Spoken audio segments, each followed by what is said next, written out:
Hello, everybody. I'm Rex, and welcome to Create Your Best Life with Rex. I'm traveling, I'm outdoors, I'm enjoying the wild outdoors. But more importantly, I'm here with my co for another incredible episode of Create Your Best Life with Rex.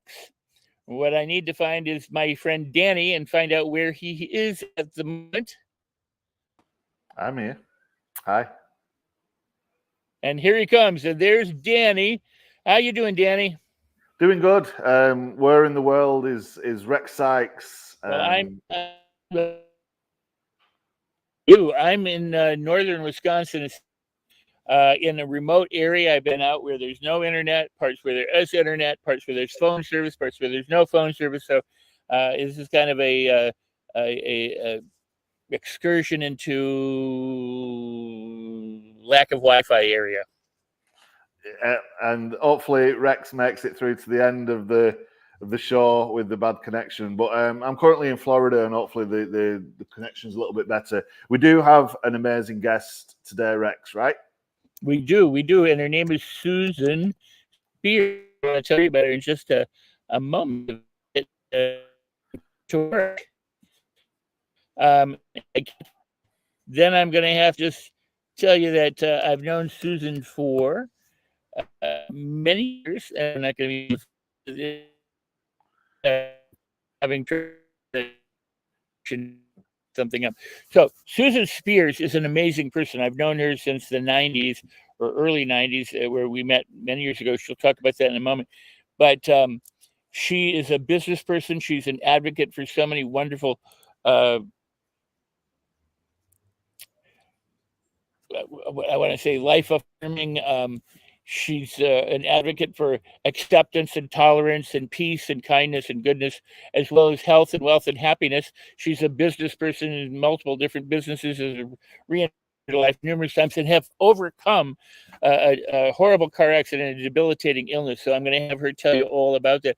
I apologize because the bio that I had for her, which I did want to read, people can read on my Facebook wall. There's different places like that, but I'm not going to be able to do here apparently today.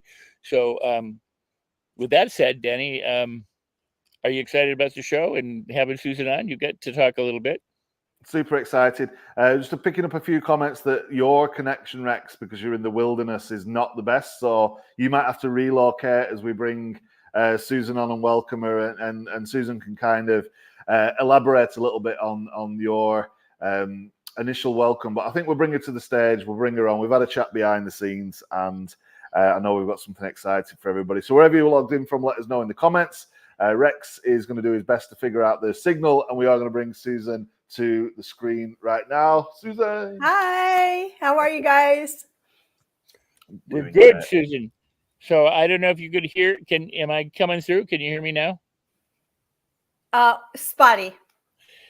Tell us about yourself, Susan. So it's really funny. I've always thought about when, and recently I've gone through a workshop when somebody says, tell you about yourself, you start with work.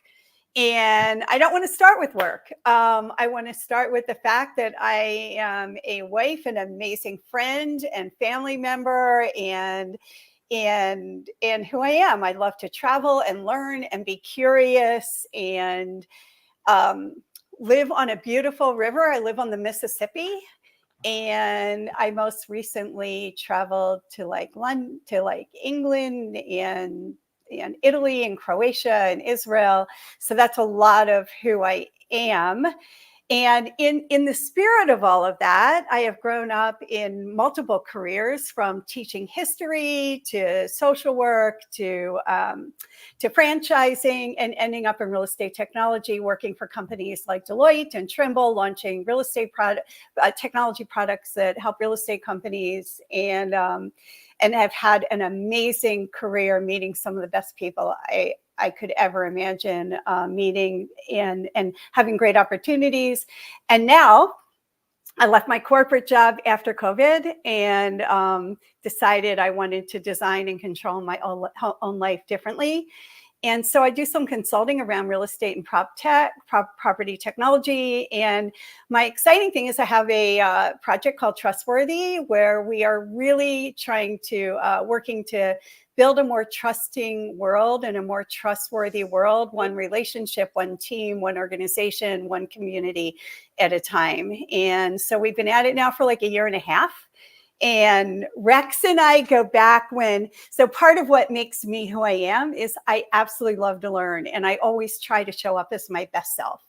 And as part of that process, way back when, I was taking NLP and did my NLP certification. And Rex actually got me certified. And we became friends. So, which didn't have anything, that was not in relationship to getting me certified. We did that separate. It wasn't like I got certified because we were friends or anything like that. So yeah, so that's my background, and I love to have fun. I told you she was amazing, and the thing about certification is that it wasn't a walk in the park. I mean, I attempt to make it fun, but I mean at the same time and meaningful. But it's not like you can skirt by. You either get certified or you don't, based on a demonstration of skill, talent, ability, awareness. I mean, a whole number of things to consider. And Susan demonstrated all of those admirably at the time. But not only then, but she's extended those into her life and her practices ever since, and is a powerful person in her own right as a result of what she's learned and been able to acquire and accomplish. So, exciting stuff. It seems like you've travelled quite a lot recently. And is the travelling a new thing? Is it something that you've after COVID, or is this something you've done throughout your life and career? You know, I've always liked to travel. My family is not necessarily travelers. I mean, my mom and dad went to a few places here or there, but like not I'm going to pick up and do it on a bigger level. But I will tell you, so you know Paul Sheely. So Paul Sheely, years and years ago, I went to a visioning session with him, and we must have had to design our lives. I'll get back. It is going to relate to the travel. And we had to design our lives. And when I moved from the big house into our apartment, I found the piece of paper that I wrote, like, what was it, 35 years ago. And at the time, I was working for a nonprofit.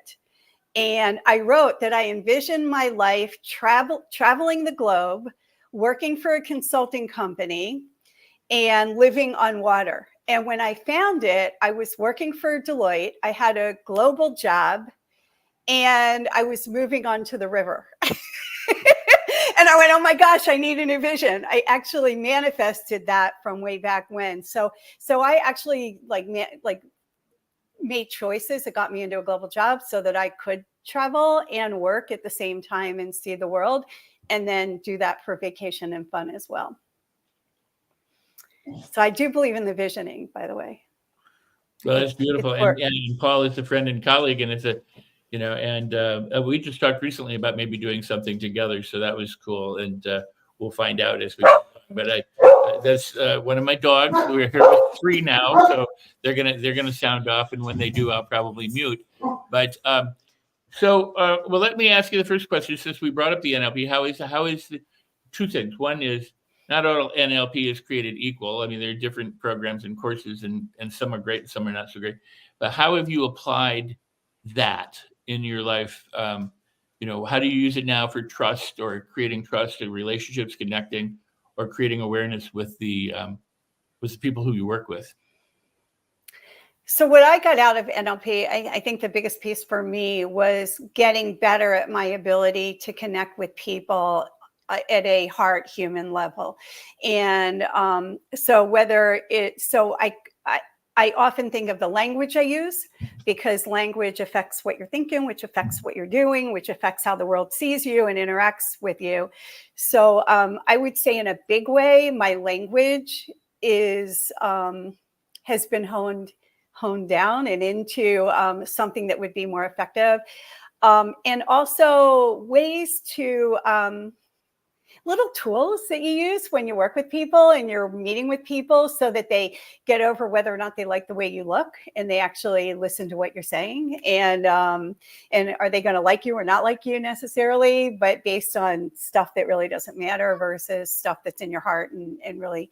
So I do use a lot of that all the time. I notice when people are more, what do you call it? More aligned and more connected versus there's a lot of disconnect. I've even done things like, I have a career in sales and marketing, and I have been in sales calls where they are just going down a path where they're just never going to buy. And I'll just slam a book down like, okay, NLP, what would they do? Break that state. And I don't really care. You don't need to buy, but we got to leave friends. We've got to leave, like, this is not going to work for me or for you. So you don't need to buy if it doesn't work for you. Let's just be friends. So I've used little tools like that. So I love it. I mean, that's a brilliant premise. I want to follow up with a question, but, so many people don't seem to understand that, how you say things matters. And they don't realize that, 50 years ago when we were starting in NLP and stuff like that, the focus on language and being able to say what you wanted instead of what you didn't want, like don't think of a blue elephant versus think of a blue elephant, how that matters and how it affects people in their relationships and in their ability to process and discover possibilities and resources and connect with those, and whether or not they move towards those or away from the. I mean, so it had everything to do with creating, a practical formula for the law of attraction and how to clarify what it is you want and how you connect with what you want so that you make that happen. And then you've taken that even further in the sense that you've created trustworthy, and you have this notion of helping people connect. And what you said a moment ago, I don't care if they buy or not, that may be one outcome, but it's the relationship that's important and the trust that is experienced and the connections, because many times people aren't going to buy, but they may refer you forever. Right. And so there's a lot more important things than just closing the sale. Well, and I think too that that as you build your network, I think that in my life, at least, building a network that is dependable and reliable and smart and loving and empathetic, all those things where we all have a stake in each other's success, we all have a stake in each other's lives, is so important. And it makes me feel good about my day. Like, I don't, we all like a good sale, right? And we all like to solve somebody's problem and feel like this really worked and it was fabulous. But for me, it's always been about the relationship and about connecting with people and holding on to those connections. So it makes my day. And when people say, what makes you get up in the morning, it's being able to do that interaction and have that meaningful interaction.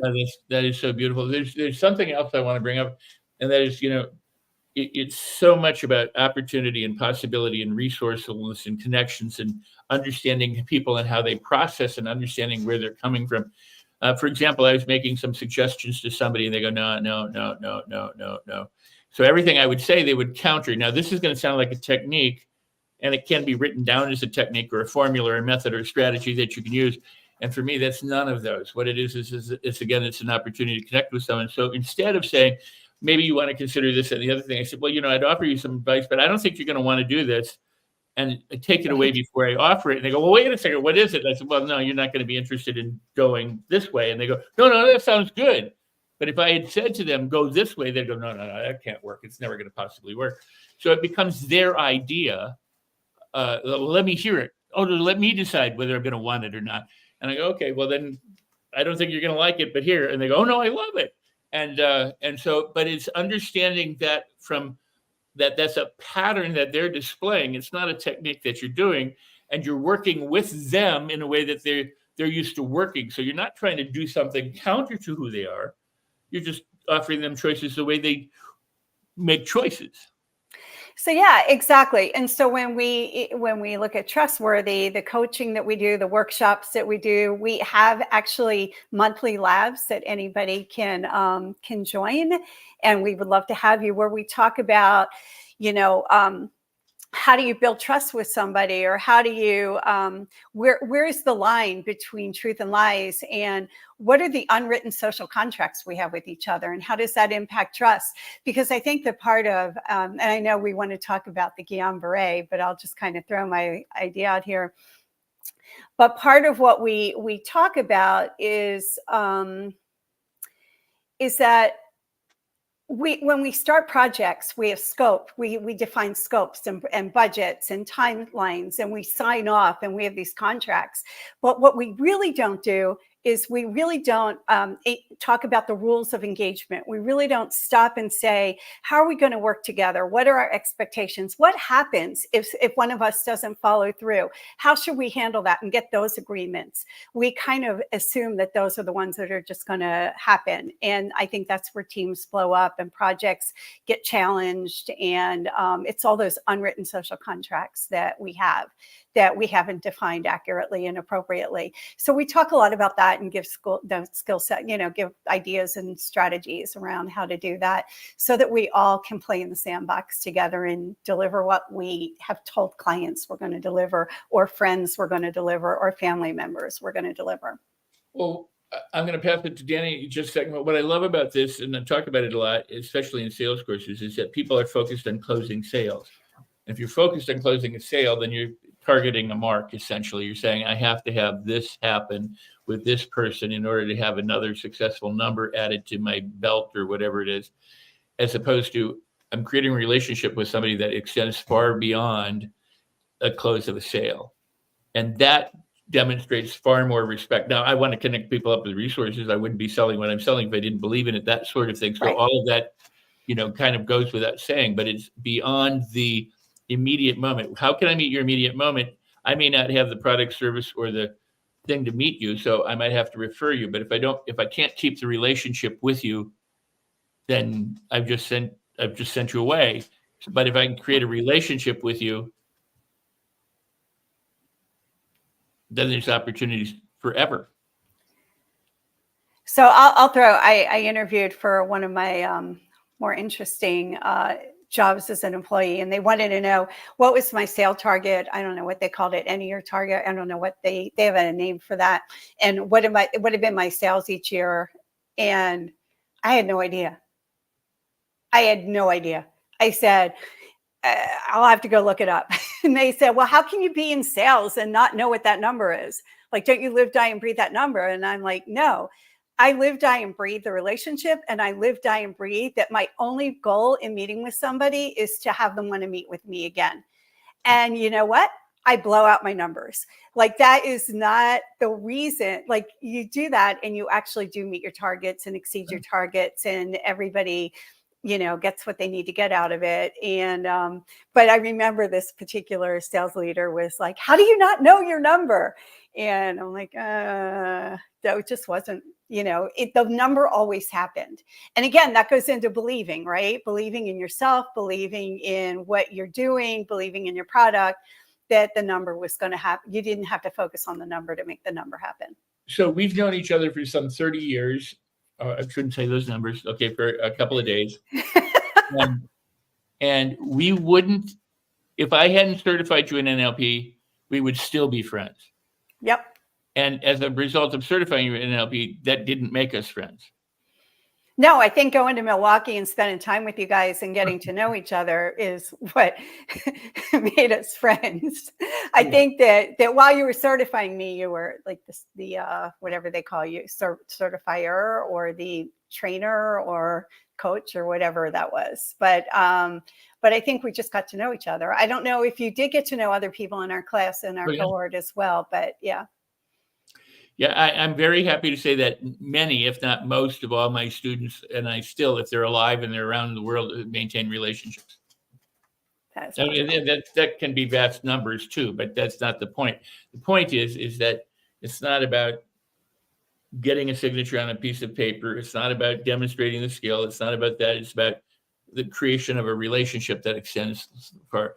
I've benefited from knowing you, and I would hope you for me for all of these years, not just the interaction we had up front in the NLP program. So, Well, yeah, I mean, I not only did I benefit, you actually did one of our podcasts for Trustworthy as well. Like we're doing this, we're kind of exchanging information and we're exchanging the love and we're kind of lifting each other up. And I love that. I absolutely love that. Danny? So good. And you guys, obviously that connection is forever going to continue to grow and develop. I think in sales, a lot of folks, they just want to catch the big fish, right? But they don't realize that the little fish will grow. And if you catch a big fish and you knock him on the head, then that's kind of done with. They're not allowing these little fish to kind of come along and maintain those relationships as we move. And I guess, Susan, you hit this on the head a little bit earlier. You said that your sales is about getting people the result and solving them the problem, right? So that was quite profound, because a lot of people are just looking at the money. They're not actually looking at, you are here to solve somebody's problem. That's the purpose of the sale, right? Yep, totally. You're solving solving that problem. Do you think that that's something that, inexperienced sales folks are continually falling over, that they're just focusing on the money and they're not looking at, actually, we are here to solve a problem for someone?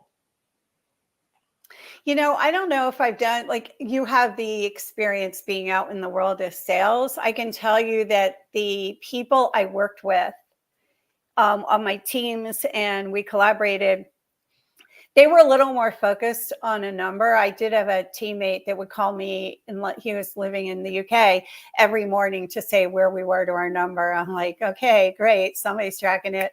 But he was also very keen on solving the client problem. So he had both pieces where I was actually lacking that other piece. So I don't know. I mean, I'd be curious as to see what you've seen out there. I think people are transactional. So, and I also think companies put so much pressure on meeting that number. And when you're feeding your family and you're sending your kids to college, and you need, you can't afford to let your world down because you didn't make your number. So I think there are a lot of these influences that I believed in my own ability to get it done. Like I never questioned that. So I could focus on the relationship and I knew the rest would happen. What do you see out there? I'd be curious, because there are external pressures. I think and just to kind of bring it back to you as well, is it's kind of like a balance, right? And some people will try and focus on getting the money in. Some people will try and focus on the problem. Some people have got that balance nicely. But when it comes to actually making a buying decision, some people want it cheap. Some people recognize the value. And it's like, at some point, the problem may tip the whole scales in the favor of, if we do not spend money now, regardless of the cost, this problem is still going to persist. And we see these things. So is it more of a balancing act, Susan? Is it the ability to read the situation? Okay, I'm going to go back like one step and say, do we take the time, and we talk about this in Trustworthy, to intentionally get to know somebody and to know what their problems are and to be able to help them, to what Rex just said earlier, they come up with their own solution. And if the solution is yours, that's awesome. If you're not the right solution, but to help them actually navigate to that end point takes rapport and takes trust and takes time and energy and effort. I personally mostly sold to Fortune 100 to 500 companies. So I sold to the big companies that we all know. And I built enough rapport that when my clients or potential clients, because it could take a year, would be coming home from work, they'd call me and they'd want to talk through the project or wanted to talk through their next challenge. I mean, yeah, my goal was to hopefully sell them something. Their goal was to use me as a sounding board and help me, and I could help them help define what that problem was and bridge to a solution. And I don't know if people want to put that kind of time or effort in. In fact, I had a colleague once who said to me, because I think that relationship and building rapport is key on the front end. he said to me, we were going into a meeting, and he said, look, we really have a full agenda. Do you have to do that 10-minute stuff you do on the front end? Can we just skip that this time? We have got to get to the agenda. And I said, no, because that 10-minute stuff we do on the front end gives us a right to that agenda.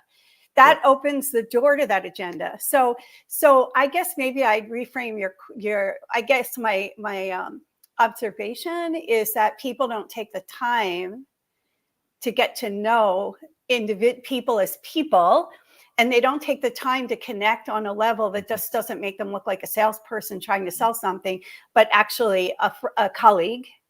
And when you're a colleague, you can actually help somebody navigate to the solution. I don't know if people take the time to do that. I want to jump in here for a second, just because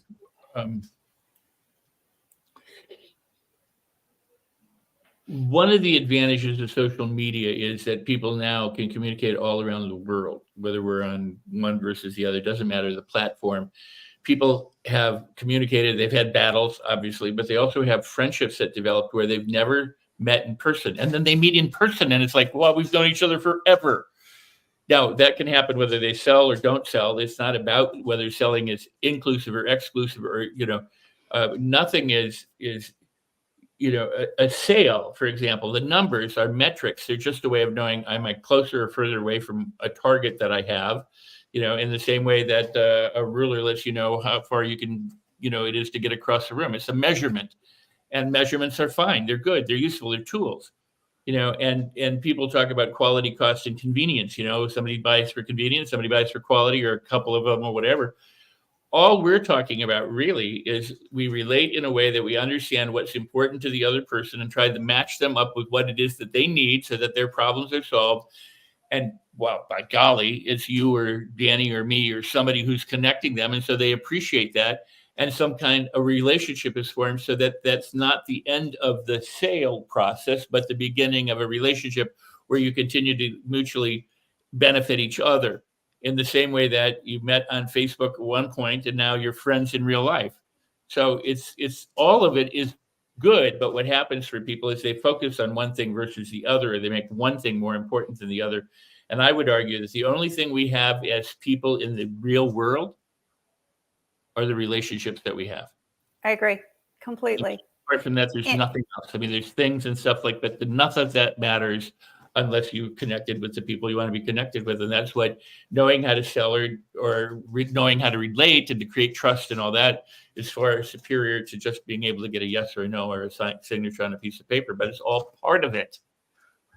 I'll share two things, a strategy and a framework that being in sales helped me a lot. I met with a colleague, you're always out networking and trying to figure out where your next lead is going to come from. And I was meeting with somebody a few times and walked away saying, oh, I guess we're not going to, I hope I didn't waste your time. It doesn't look like this is going to go anywhere. And the person said to me, and I always remembered this, that as long as I learned something in a conversation, and whether I learned something new and I learned something about the person I met with, it is never, ever a waste of time. And so that gave me, as somebody out building my network, a framework to think about, I'm not wasting my time. I'm not wasting the other person's time, because we're learning and we're in communication, and that has value and that's worth something. So that was really cool. Another person that I used to do business with, she used to work for IBM. She always would say, when we started a conversation, and it was always remote, I've been remotely working for over 20 years, we get on the phone and I'd be wanting to jump right in, and she'd go, so how are you? How are you? And she'd stop. And that felt so good. I felt like she cared. I felt like she wanted to really know me. I felt like we weren't just jumping into business. That I started doing that with everybody. I literally would not have a conversation without first checking in and finding out how that person is. And I think that goes it allows you to move mountains. I think those little things mean a lot in our crazy world. Indeed. And I think sometimes the desire to get that sale might get you the one sale, but does it get you the 50 sales that would have come on the back of that if we'd just had that relationship and that rapport. I always say that your technology has to work, you have the right offer, and then you build and maintain relationships. That's always been principles that I've kind of stood by. And when people think about it like that, they're like, whoa, this is really simple. Because it is, like Rex said, that human connection, those relationships, it's not overly difficult, Susan, right? I think it's about taking the time to actually, like you said, the 10 minutes. And Andrea made a comment in the chat just now, 10-minute stuff is important. Is it the perception of that stuff is equally important? Like your guy was saying, hey, don't bother with this. We need to get to this side of it. Talk to us a little bit about the stuff. So tell me what you mean more about that. Wait, so like this 10-minute stuff, and you do this at the beginning, this building of the often, it's like how your kid, it builds, right? As you get to know each other, often it starts with weather, because that seems to be something we can all talk about. And then weather turns into what you're doing and your vacations and your family and your kids. And it's really, somebody did a sales training with me years and years ago. And they said, find something about the person that you're talking with that you truly, authentically, and honestly like or love. Because that will come through in the conversation, that it's not just a business deal, but I actually appreciate you as a human being. And they said, even if it's like the color of their hair or the shoes that they're wearing, or find something so that you can see this person as a human being. And that's the stuff, right? The stuff is where you're going to connect, and where you're going to find alignment, and where you're going to find where you come together as people. And because we all have way more in common than we do differences. So go ahead. No. I was just going to add that, so many people get into the value of framing, of saying hi, your first off is who's important, not what's important. Right. Who are you? You're showing up to meet about this topic, and we'll get to the topic in just a moment, but I want to check in with a human, and but the other element to that is, so often, and this happens in social media a lot, somebody posts something and someone says, I agree with this 1% thing, but then 99% of it they disagree with. And so where does the focus go? It goes to the disagreement. The true measure of who you are as a person, and the ability to create rapport and trust and to get along with another person, is to not worry about the 99% you disagree with, but to agree with that 1% you agree with 100%. Mm-hmm.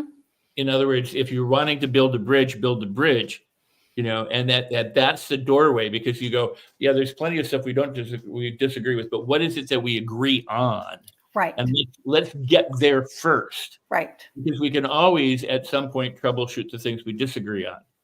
But let's come to a solution where we're working together first. And if you start the other way around, you're never going to get to that solution, because you're going to say, I don't like this, and they're going to say, I don't like that, and I don't like this, and I don't like that. And we see this in politics and religions and families and everything. You're wrong, you're wrong, you're wrong, as opposed to, I agree with you, you're right. That's cool. I like that. Let's go with it. Right. And the aligning piece, once you start aligning, and then your brain start working on what are the possibilities from this place of alignment, you come up with stuff you might never even have imagined. Versus, like the whole, I think in NLP, I learned this way. I think somebody gave us a sheet of words you shouldn't, that be one of them, use, because it makes you smaller. It contains the possibility.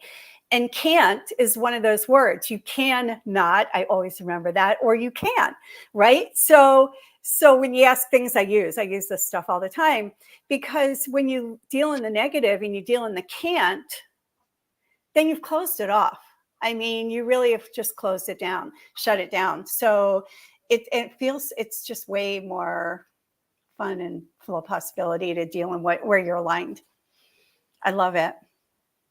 So you're no stranger to overcoming, whether that's overcoming difficulty in relationships or in your own personal life and health. So let's turn just a little bit toward that, because you've had some significant challenges that many people in life face, but not everyone. So you overcame a terrible car accident, but also a terrible illness. Yeah. So I'll kind of just talk about the illness. We can start with the illness. It happened 5 years after the terrible car accident. So I was in a bad car accident. I broke my C1 in 3 spots. And in some ways, I think when I talk about resilience, I think you have to deal in reality. You have to understand, you have to accept the situation. I don't think I ever really understood what the C1 was until I went to Body World when it was all over. And I went, oh my God, look how close that was to my brain. And I lucked out on that one because the bones, it broke my C1 broke in 3 spots. They broke open. They didn't touch my spinal cord, and they didn't go so far open that I needed surgery.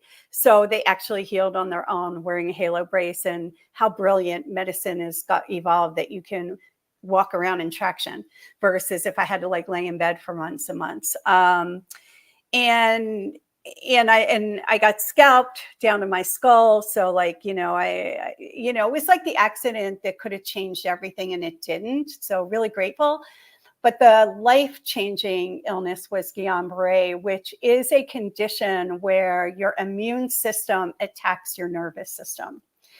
And so what that meant was that in about 36 hours, I was almost completely paralyzed.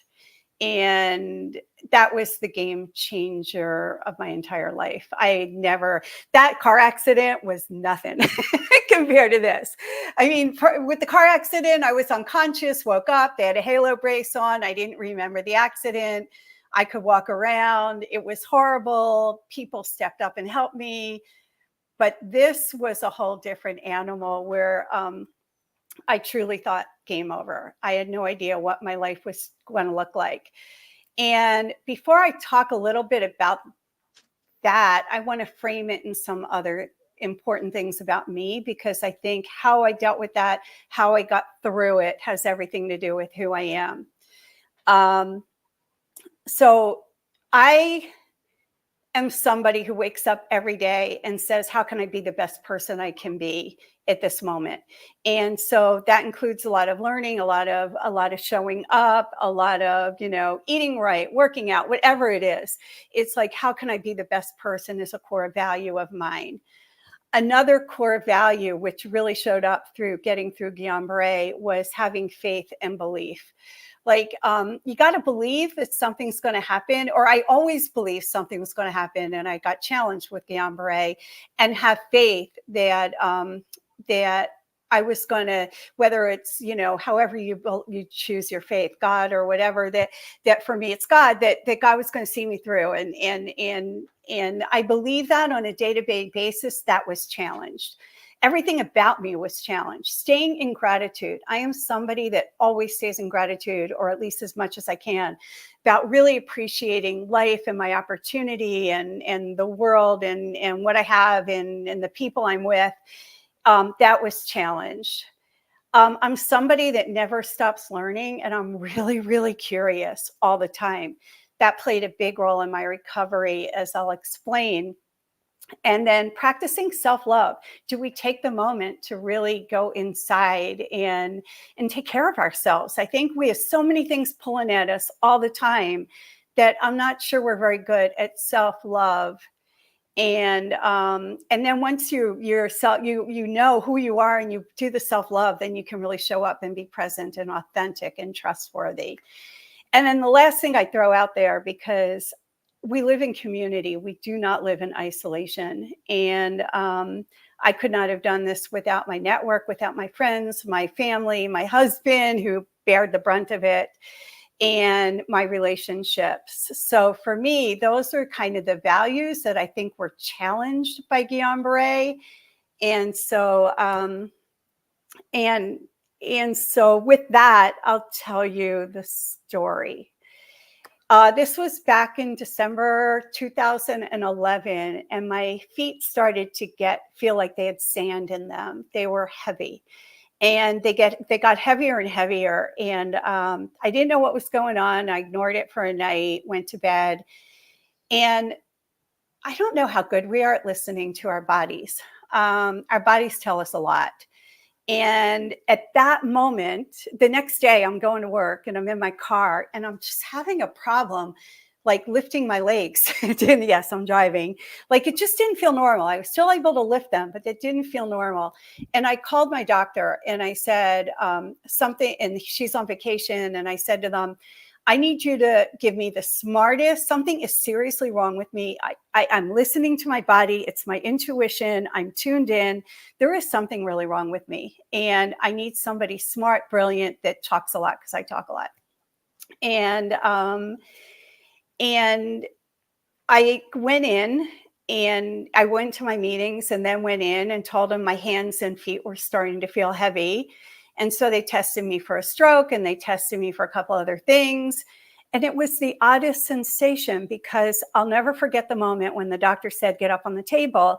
And I'm standing on that little bench they have in the front. And I was telling my legs to step on the bench and my feet to step on the bench, and they would not move. They just wouldn't move. And I said to the doctor, my feet aren't listening to my head. I don't know how to get up on the bench. And then he helped me up and we kind of got through it. And then I went home.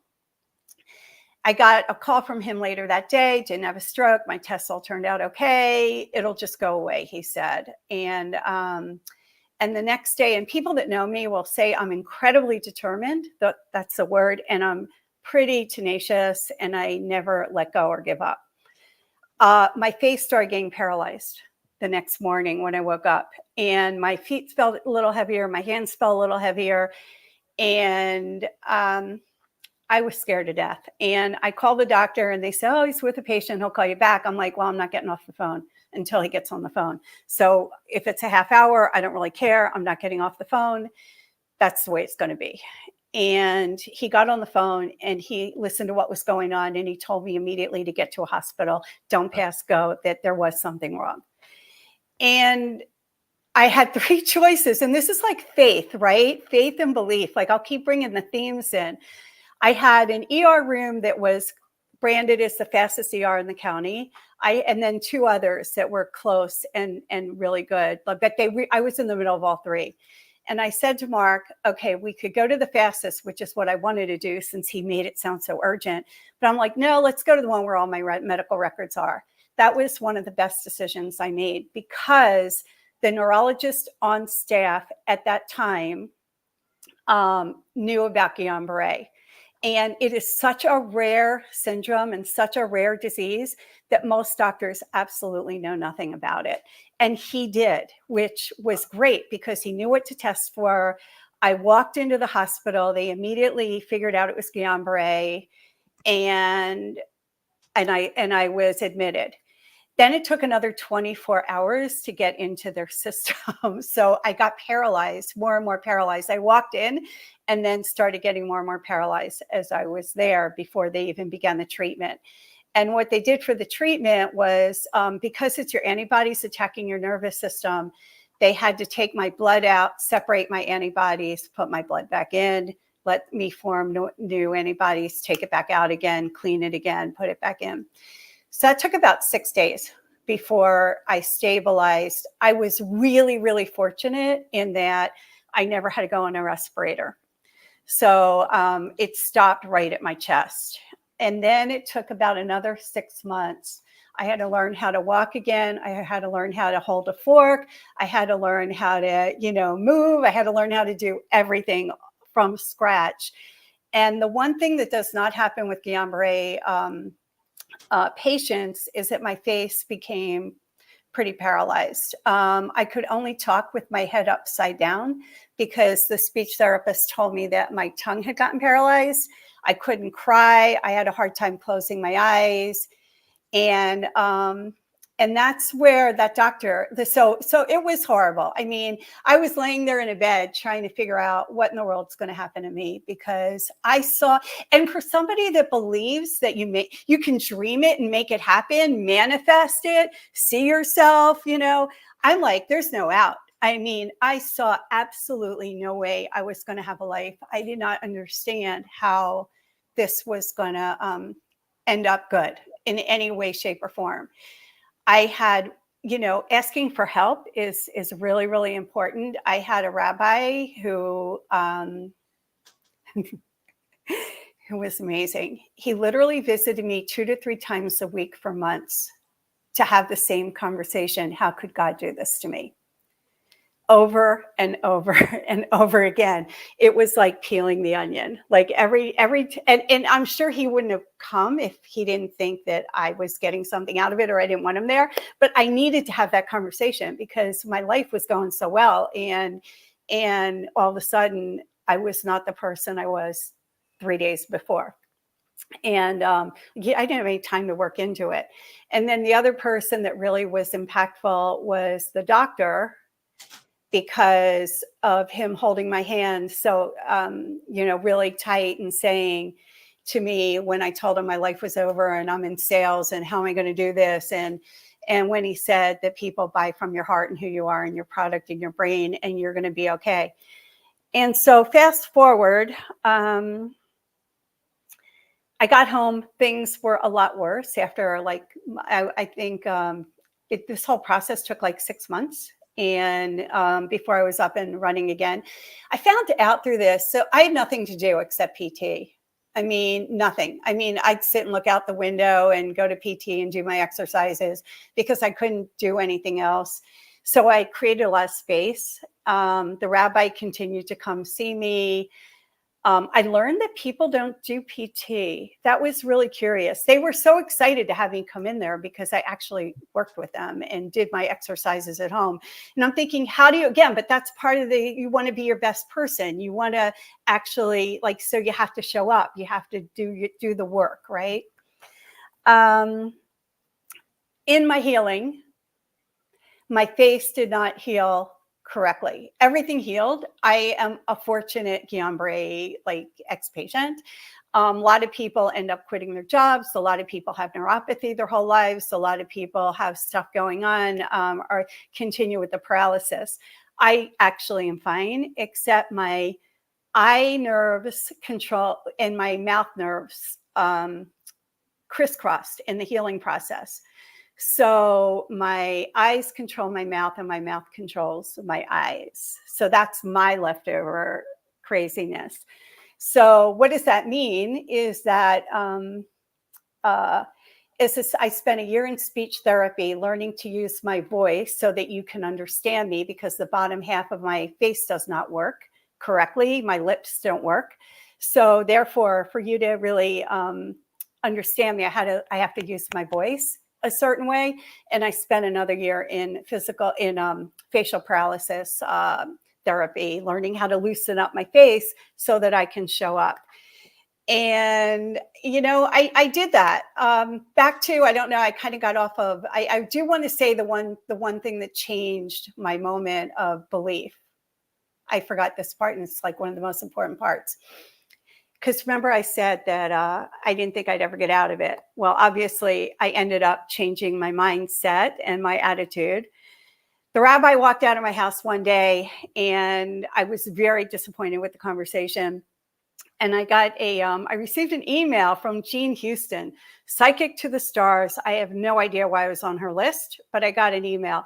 And she said, manifest your destiny in 5 weeks for $25 or something like that. And I said, my destiny is to walk again. And I signed up. And 3 weeks into it, she did a visualization exercise where we had to build who we wanted to be and then ultimately walk into that person. And I imagined and built me as a dancer in dancing. And literally when she said, okay, just get up and do it and go into that body that you just built, I started dancing. And I was never so excited. I called my husband. I'm like, you've got to come up here. You've got to see this. I'm dancing. And I said, but you better be quick because I'm going to fall. I'm pretty sure I'm going to fall. And so that moment, he did come up. He saw it. I fell and I stopped. But that moment made me understand that what was stopping me was in my head, that I absolutely had the capability of walking again and would be able to, and I would be okay. And so the whole idea of being curious, the whole idea of always learning, the whole idea of paying attention, like, and being open to possibility, those things that are about me help me decide to take that course to begin with and to see what was going to happen, because from then on my healing improved, and I got way better at at becoming everything I could be. So yeah, so that's kind of the story. I'd say that what's left of my face now over 10 or 12 years is I can't think about my words and get them out at the same time. The speech therapist told me that if you spend 50% of your energy talking, I'm spending 800% of the energy getting every single word out 100% of my time. So I can't think and talk at the same time. So I spent 10 years not wanting anybody to know in my career, and staying up and practicing presentations, practicing proposal pitches, practicing so that it would all come from the heart and not from my head, and then show up the next day and make it happen. And never told, and people always said, oh my God, you'd never be successful in business unless you sit at bars all night till 2 a.m. For me, as soon as people say what, I know my voice is crapping out and I can't do it anymore. So I go to bed, and like I chuck it in at 7, 8, or 9 o'clock or whatever it is. And there you go. It never got in my way. I used a lot of strategies and tools, and it was quite the experience. Wow. That was probably more than you wanted to know. No, I'd like to know even more. So that's all good. That's all really good.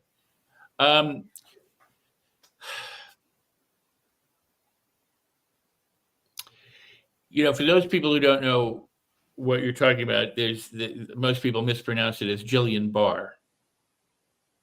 That's not how they taught me to say it. They said Guillain-Barré. No, but that's what I'm saying. It's okay. Guillain-Barré, but if people aren't familiar with what you're talking about because they don't get it, people call it Jillian Barr. It's also French polio. It's what we call French polio. So you might have heard of that. So if somebody wants to look it up, they know what you were discussing. But, the thing that impresses me, having known you and what you described and what you've gone through is the fact that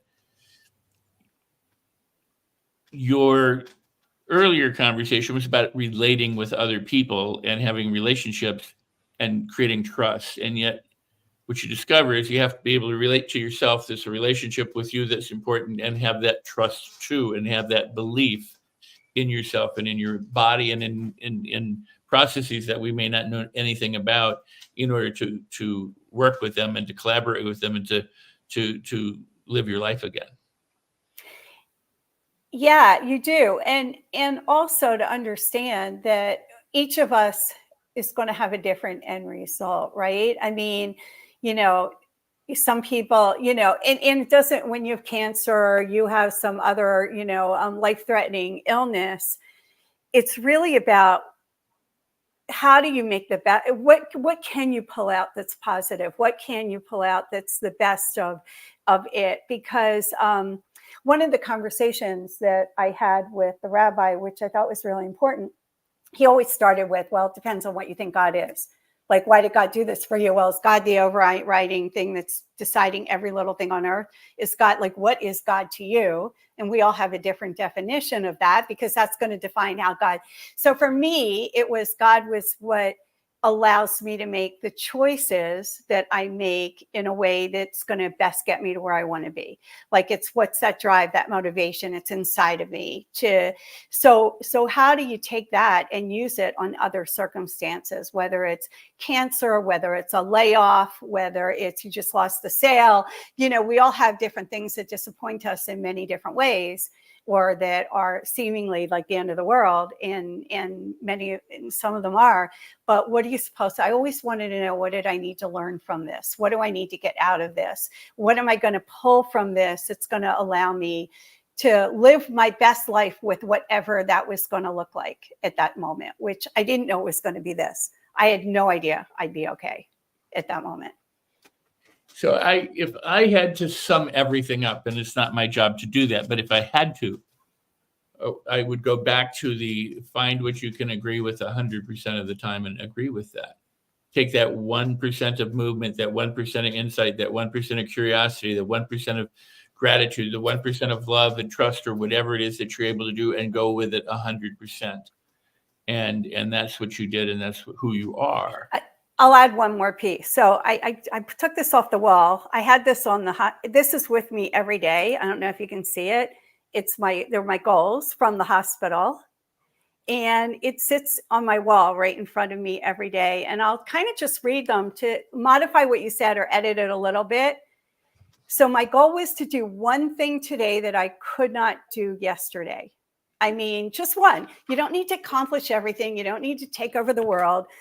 It could be the littlest thing ever, but it does start helping you build self-confidence. It does start helping you build trust in yourself. It does start helping you build trust in the world around you.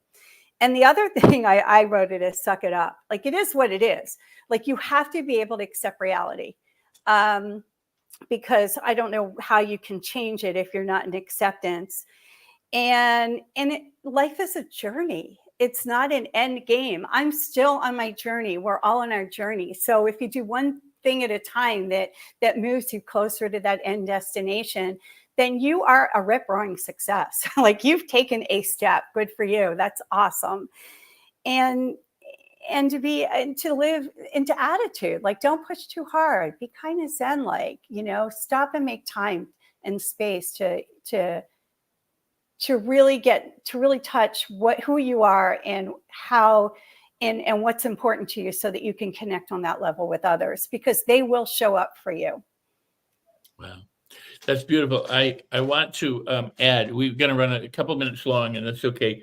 Because we met at an NLP seminar and did certification training, and I had a Jewish rabbi, a number, come to me in the early 90s, and what we noticed were we weren't getting a whole lot of Jewish people in the programs, because they would go through the weekend and they thought, well, I can't be there on the Sabbath, I can't interact.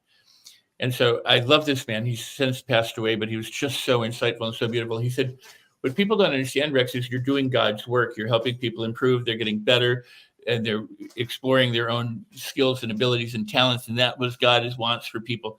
He said, most people think in terms of that God has all these rules and regulations, because, well, don't you have a lot of rules that you have to live within this box of rules? And he said, yeah, but see, here's where the people get mistaken. They think I can't go outside the box, as opposed to appreciating what's inside the box.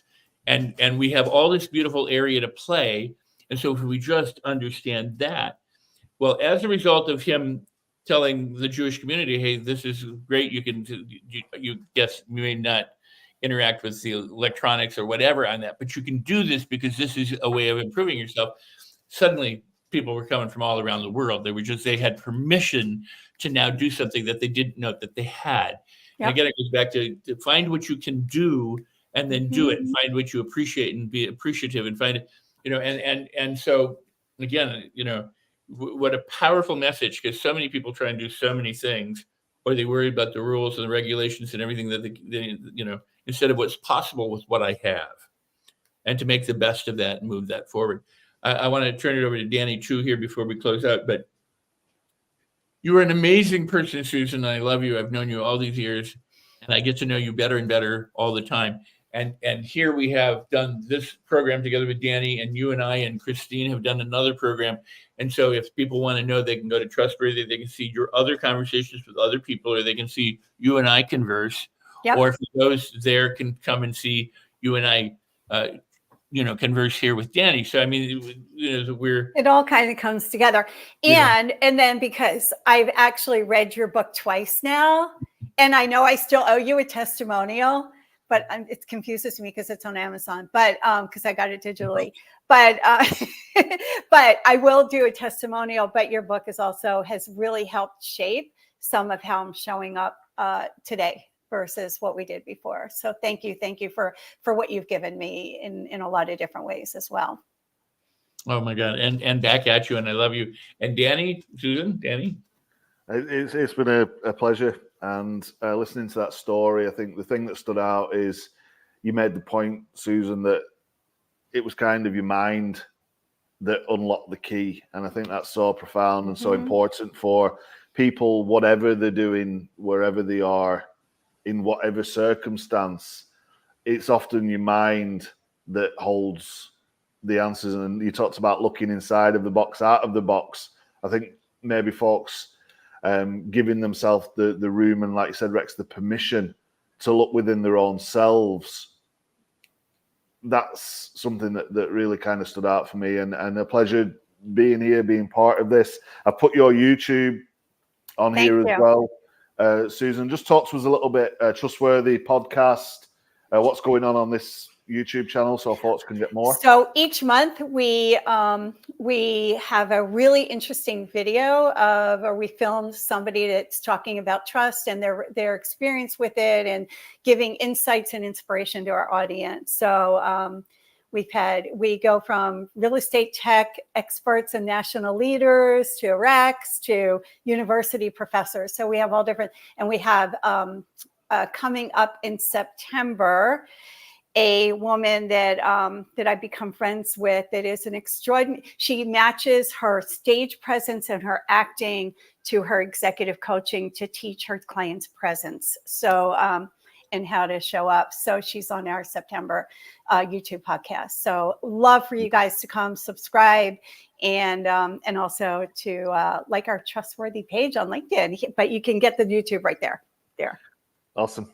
So that's on the screen for folks in the chat. A big thanks to everybody who's joined us as well, who's taken the time to comment. I know we've had quite a few folks on different channels. Andrea Green has been commenting earlier. Speaker Eric Swanson, Mr. Awesome, has been in the chat earlier on as well. We've got other people on other platforms. I'm trying to find some additional names. Tara Teng is in one of my channels as well.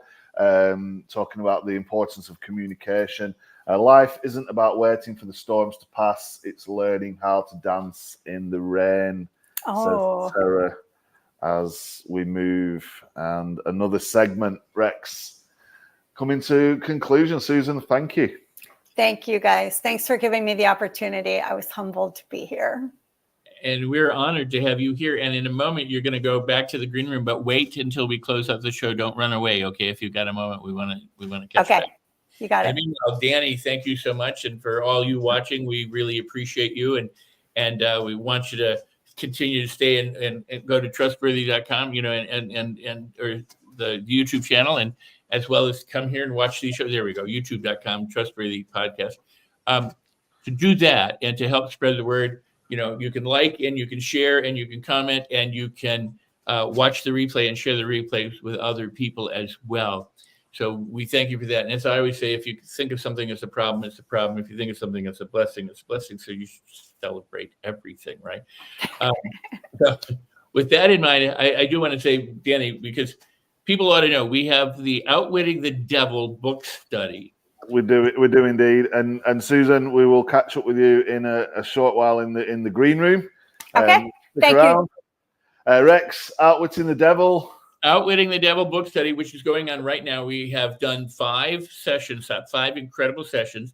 We're doing 5 Q&A sessions. There's still a few live Q&As, but you don't have to have been with us from the start because it's all recorded, it's all there. Yep. But what we're doing is inviting you to come in. There's also, I originally said 10 PDFs, but there's going to be 20 PDF files that go through things, workbooks and summaries and all sorts of stuff.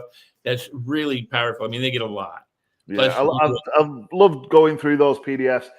My schedule, I'm not sure if it's as insane as your schedule, but going to meeting after meeting or things that we do, you don't get a chance to be on everything, right? But reading those PDFs really give you that summary.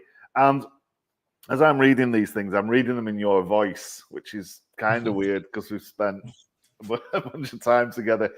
We have actually done quite a lot of shows, and we know we've had a few problems with the rexarcs.tv link being shared, and Facebook doesn't like us for some reason, even though it's a new domain. We are going to flip that around a little bit and share a new domain, which hopefully people can share. But we are building up a great audience, Rex, and I think so many fantastic guests, so many amazing initiatives like the Outwitting the Devil book study that we've got, and a lot more to come, right? So Exciting times.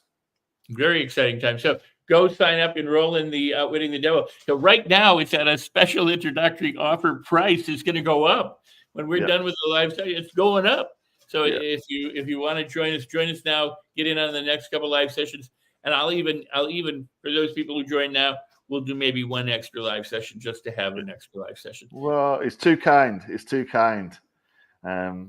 Certainly generosity oozing out of Rex Sykes today. And of course, Susan mentioned it. She needs to do the testimonial. How many testimonials you've had for your book, which is under Rex's name. It's on his name, right? rexsykes.com/book. Get the book, read the book. If you don't like reading big chapters, don't worry, because it's in bite-sized chunks. Read one of those a day. It'll help significantly. I love it. And what Susan was talking about is, leaving a rating and a review at Amazon. If everybody who read the book would leave a review, it's one thing, but not everybody does. So if you get the book from Amazon, also go to that link. I'm pointing at it, but you can't see me pointing. rexsykes.com/book. And I will give them something. Then we haven't even talked about this, I don't think, on the show yet. They get the book. Book is $20 or $30, whatever it is.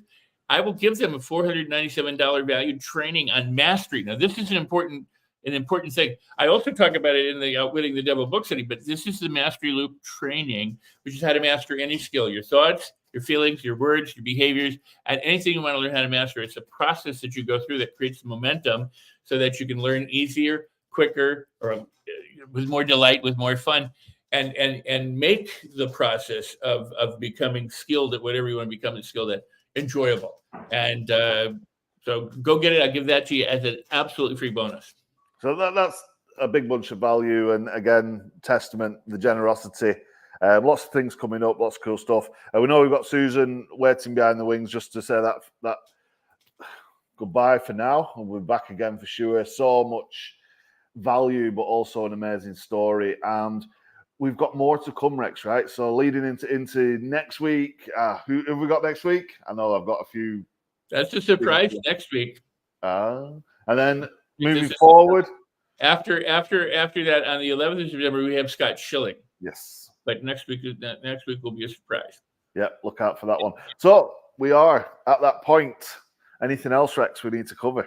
No, I'm thrilled. Like I said, just celebrate everything. I want to thank Danny. I want to thank Susan Spiers, and encourage you to stay tuned, stay watching, and thank you so much for being here. Thanks, everybody. We'll see you next time. Rex, pleasure as always. Always. Pleasure, Danny.